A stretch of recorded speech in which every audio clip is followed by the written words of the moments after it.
So it is the month of June, which means it is time for another garden tour. Let's get started.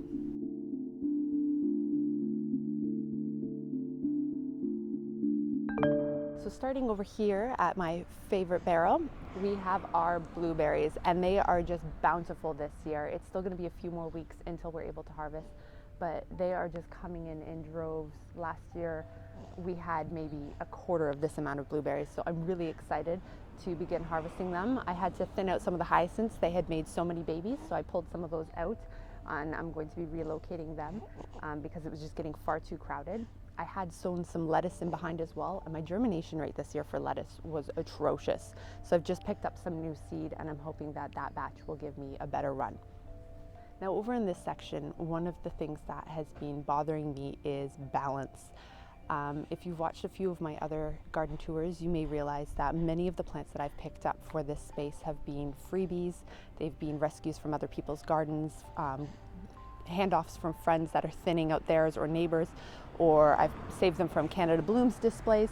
But because I've done that, I haven't had the opportunity to pick multiples of anything, and I like to have repetition in a garden. If I'm designing something for a client, I will normally have quite a bit of repetition, as it creates a simplicity for the eye. It allows a chance to pause and rest. It also gives better scale, and it creates a balance. So whether it's asymmetrical or symmetrical, it still creates a balance. But in my space with a lot of one-offs, I'm lacking that, and that has been something that's been bothering me. As much as I like how things are filling in, it is that repetition and that balance that I feel like I've been missing. So with the loss of my Japanese maple over here, I ended up pulling out my sedum and moving it in to its place. So hopefully that will play off the burgundy and give that color balance over here. So even though it's not the same plant, it still provides a balance. In the middle, the mock orange is supposed to be the pop of white, but it put out so much new growth this year that it didn't really bloom. I have one branch down on the side here that ended up popping out some blooms, but it's the only one. Everything else, because it blooms on old wood, everything else was on new wood, so that didn't work out quite as planned. My Bellflower, on the other hand, was something that I've really enjoyed, and I'm hoping to collect its seeds and also maybe divide it next spring to be able to put some balance in over on the other side of the garden. And then in this area here, because I did have the losses of the Japanese maple, there's now quite a large gap. So I've popped in some dahlias for some fullness and color for this spring. I'm hoping to divide out one of my hostas and help to fill in the gap here. And then I did replace the silver mountain artemisia, which I had killed, as well as the black-eyed Susans that I had also killed. I was able to pick up some seedlings from somebody else locally and pop those in. And then I threw up some leftover trellis that I had here because I had started some additional vining plants that I had no intention of where I was going to put them and need to put them somewhere. So I've put those up against the brick wall, and that should also add a splash of white. And then there's a few other things, like my dianthus here is just unbalanced. It's like missing a dianthus, and I'm not sure why I did that or how. So I'm going to pull out some other ones from other areas that are either getting crowded and hopefully offset that.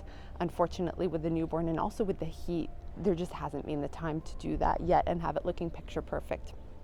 Over on this side, the lavender is just exploding, and where I thought I had room to put the irises last fall, what seems like a great idea, they're already crowded out. So I've really got to make space because this lavender is now mature and it is huge and is in full bloom right now. So there's a few things that still need to be pulled out and moved, split, divided, and that will also help to give some of that repetition. So from there, we can move into the rest of the garden and see what else there is to see. So coming through this arbor is one of my favorite places in the garden. This was one of the first thought out zones for this space. The clematis is finally doing what it was supposed to do in these white blooms in the 3 years since I've planted this plant. So I thought that that section of the clematis was toast, and I wasn't expecting to see anything. So I was so excited this year when it was just a flush of white across the sky. It's really pretty, especially against the bright blue of a summer sky without any clouds. The pink and the purple are starting to fade out, but we're still seeing some new buds coming out, so I'm hoping we'll get another flush later on in the summer. If you prune off and deadhead, you'll often be able to encourage the early bloomers to give out a second flush. The rose is doing beautifully. The blooms are coming in. It's nice and fragrant. And then behind me here we have our peony and the mock orange, which are both starting to fade out now and drop their petals. But this has just been the most fragrant section, and to be able to come walking through here has been such a joy. The problem with walking through here is that the thyme has also been in bloom, so there are hundreds of little bees that will be buzzing around right where you're supposed to put your feet. So during the heat of the day, it's not ideal to be walking through here, and I normally have to wait until the sun is setting for it to be cooling off and the bees to be returning back to their homes to be able to safely walk through here, which wasn't something I ever expected, but the thyme only blooms for a short window and then it's over, and it's fading out now as well, so it should be safer to walk through here shortly. But this kale I cannot wait to get rid of. It has been quite the experiment. It's beginning to get as tall as me, and it is also putting out all of its seed pods now. It has also been collecting the aphids.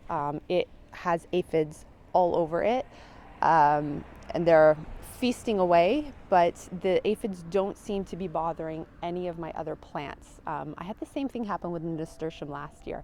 The nasturtium drew, it was like a magnet, and it took all the pests, therefore it left everything else alone. So as much as it's attacking this, and this is a bit of an experiment, I could care less, because this is going to get pulled out once I collect the seeds, and the aphids will go along with it, and in the meantime the aphids aren't bothering anything else. So it's a win-win for everybody. The color scheme in my space is very much purple, yellow, white, and pink, except for the roses. And over here I have a really traditional little mini rose bush that's blooming in red. And our new additions, which I still haven't seen, neither of them have bloomed. It looks like it's also going to be a red rose. And then the other one, I'm still clueless. I'm still waiting, but it should just be another week or two and we'll be able to see what that rose looks like. I have a few plants here that I'm going to be pulling out, something that tagged along with, I believe it's called Snow in the Mountain. It's like a silvery spreader, and it just doesn't have a place in here, but it came just woven in with some of the iris roots and has really grown exponentially. So I'm going to be pulling that out and giving that off to a neighbor, because I just don't have anywhere to put it to let it do what it really should do. And then that will also allow the irises to have a better show, because then the rhizomes will be exposed to the sun.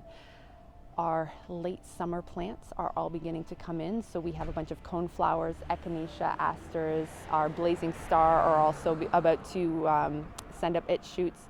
And this space here really becomes a butterfly haven. So far this month we have had quite a few butterflies. In the very early spring we had the brown morning cloak, I believe they were called. And since then we've had eastern swallowtail and the black swallowtail butterflies, both frequenting daily our garden space here. No monarchs, but we have had many other butterflies, lots of bees. The birds actually, the reason I found out there were aphids on here was because the birds have been really loving the dogwood, which is a native plant, the redbud, which is a native plant, and the kale. So they come and they cling on to the branches and they hang out here in the shade, and then they eat the aphids. So it's really been a nice thriving little ecosystem. The alliums are done and I'm about to pull those out, but alliums make really awesome little wands and just great children's toys. So I'm going to be chopping those out, but keeping them so that my daughter can play with those. And then in the last section of the garden up by the road, I have finally gotten around to planting some of my climbers on the fence. They really should have been in the ground probably 3-4 weeks ago. They have finally gotten in as of last night. So now I'm going to train them up and try to create a bit of a design with those. We'll see how successful I am. I've never done art with plants before, but I'm going to try and manipulate it and control it and create something for my husband out of that. So fingers crossed it works out the way I have it in mind. Gardening is an experiment after all. I also put some beans out there because I ran out of space in the veggie garden in the back for climbing spaces where the dog won't be peeing on them.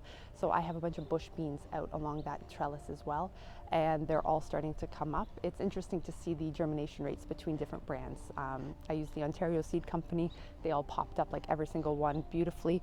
And then I also had some, I believe they were Mackenzie seeds. And the Mackenzie seeds for both the lettuce, for the beans, everything from them this year was just crap. Very little is coming up. So we'll see, maybe they're late bloomers, maybe they'll still show up, but so far the Ontario Seed Company was where it was at. I also picked up what I was told was evening primrose from a neighbor and popped that in. It's biannual, so I wasn't expecting it to bloom this year, but it has given me a beautiful surprise and has popped out lots of beautiful yellow blooms. But it opens during the day, not at night, and it has no smell, so I'm not sure if it is in fact evening primrose. I have to do a little bit more research to figure that out and see if it is in fact, because it's my first experience with it as a plant. If it is, once again, it is another native and another pollinator-friendly plant, so that was exciting for that area because there were no other natives up there. And the Weigelia that I had pruned back in a previous video, which I can link up here, has rebounded beautifully. It's about a foot tall all the way around and gave me 2 flowers.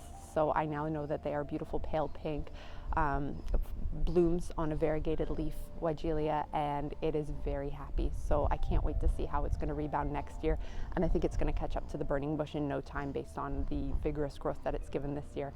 And even the lavender that has done really well up there, I've hacked it back quite a bit to get a lot of the woody growth out, but it's showing to be quite vigorous and is doing well. The sunflowers, on the other hand, that I had popped in, I also had really poor germination rate with sunflowers this year. The only ones that seem to have really taken well are the ones planted by the birdseed. Anything that I popped in the ground, very sparse, not the best germination rate. Either the squirrels are stealing them or they just didn't sprout. But that is the front yard, and now I'm going to take you off into the backyard.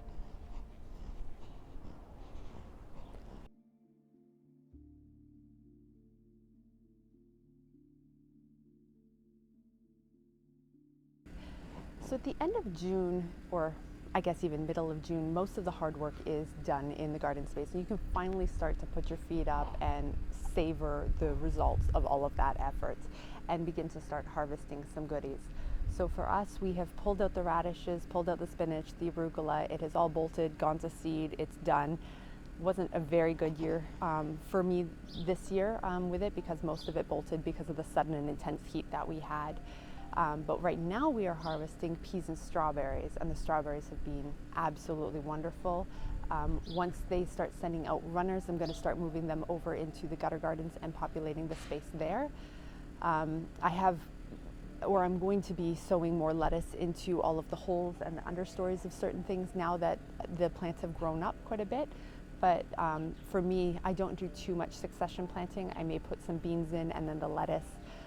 This fall I may experiment at the raised beds and maybe try some broccoli in the next few weeks, but I doubt it. I think I'm about done, and I'm just going to enjoy myself for the rest of the year because I just have my hands a little too full. But things are doing really, really well in the grow bags. They've absolutely been loving it. The cucumbers that I put in are so much happier in here than they were in their little 4-inch pots. So they're going to start climbing up shortly because they have now hit the bottom of the trellis. The tomatoes are doing excellent. I already have fruit set on quite a few of them, and I'm using a string method attached into the soffit on some cup hooks to train it up instead of using any tomato cages or stakes, because I was a little bit worried that they just wouldn't have the resistance in a grow bag versus putting them into the ground. The peppers are also doing really, really well. I have 1 pepper per pot. They all have flowers set. Some of them are even getting some fruit set already. Sunflowers were a bit of an experiment. I have those in pots that are far too small for what they should be in. And in addition to that, I have 2 sunflowers and chamomile in each. I wanted to encourage height against here and also just help to pretty the space up instead of looking at just a wall. Especially towards the end of summer, I find that gardens become very gangly and overgrown, and they're just not as pretty anymore. So by trying to add in more flowers, I was hoping to do a bit of offset on that. The cucamelons down here are also doing really well. They're so much happier also outside of their little tiny pots, so they're going to hopefully start climbing up this shortly.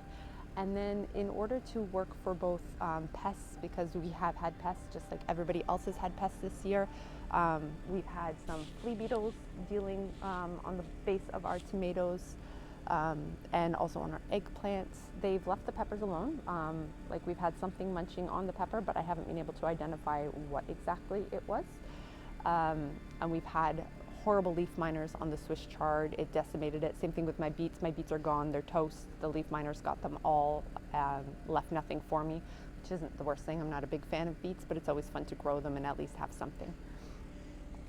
But I tried to interplant flowers amongst all of my crops for both pest control and also for pretty and doing a usable flower. This year I opted for calendula. I also sowed marigold, which is my go-to, but my germination rate for that was also really crappy this year. So I only got, I think it was 3 or 4 marigold plants that grew. So I put those up at my raised beds instead and then focus the calendula here where I can quickly grab it, harvest it, and use it for projects. Such as salves or hydrosols that I can use on myself and also on the babies, because many baby products have calendula because it's very soothing. So this space is chugging along really quite beautifully. We've been harvesting basil as well. Some of the herbs are coming ready.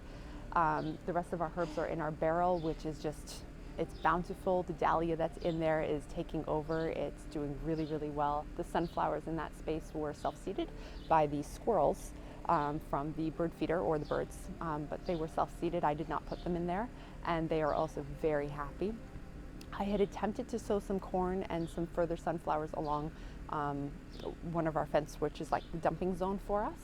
And yesterday, I think I spotted my first corn, but there's only one. And from what I understand of corn, you need to have more than one, like quite a few, in order to really be successful with it. But you know, it was a fun little project. We'll see what comes of it. And then along the fence lines, I had intentions of having more climbing, vining flowers to help with also getting more pollinators back here, providing a bit of privacy between us and the neighbors, and also just pretty. But baby life gets in the way, and I only just got them planted out this week, so they're really not as far along as I would like them to be. I think the blooms are going to come much later in the season than intended, so they're not going to do much in the sense of pollinator value, but they'll still be pretty, and hopefully at least the cardinal flower will help to attract hummingbirds. So that will be very, very nice. So we'll see how that all starts to fill in. I also added a few of those to the teepee that we did, where I have some where I have scarlet runner beans growing up that for my daughter. So it's going to make a nice little shaded space for her to play.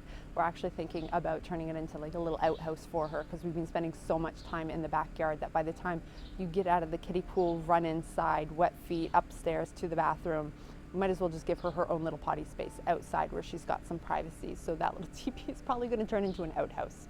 Life of a parent. And then our other grow bag is also doing really quite well. The cucumbers are starting to grow there. We're training things up along the porch railing.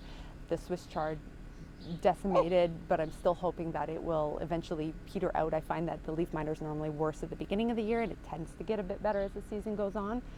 So if any of them manage to survive far enough, it may get to the point where I just pull it out and put something else in that I can actually eat and use instead of just constantly plucking and tossing. But it has been quite the year so far, and things are actually doing quite well despite the crop issues with a lot of the pests. I'm guessing from having such a mild winter, that's why we have such an uptick of pests this year. It's my assumption. And then the only other issue I guess we are having right now is with our apple tree. Just trying to see if I can find any of the little pebblets here. Yeah. So the apple tree is quite a messy tree and has been pinging off loads of little apples. The ones that are staying in the tree are quite a bit bigger already, but it's dropping all these little baby ones, I guess, that just aren't viable. And it's amazing how much fruit a tree like this will make. But it is something to keep in mind if you are thinking about adding fruit trees into your space. Beyond the pruning and the maintenance that involve, they are very messy plants. From the leaf fall that you would get in the fall time to the blossoms in the spring, and then all season long they are dropping something. So you are constantly needing to sweep and clean. And then something I like, but it's not going to be for everybody, is they encourage quite a lot of birds. We're actually having a bird fight right now, but that also means a lot of bird poop, which is not always ideal. So they're amazing trees. So happy we have it. It's absolutely beautiful, and is our most frequented area of the yard is underneath this apple tree. But it is also such a messy tree that does create quite a bit of extra work for our family. but c'est la vie. So I hope you have enjoyed this garden tour and it has given you some inspiration for what you can do with your own space, from both container gardenings to in-ground to combinations, and just seeing how things progress season to season and what's in bloom. And that you will tune back in next month for another garden tour. If you have any questions about anything that you've seen throughout the video, make sure to leave a comment down below and I would be happy to answer them for you. And for more Canadian gardening and kid-friendly activities in nature, make sure to hit that subscribe button and I will see you in a future video.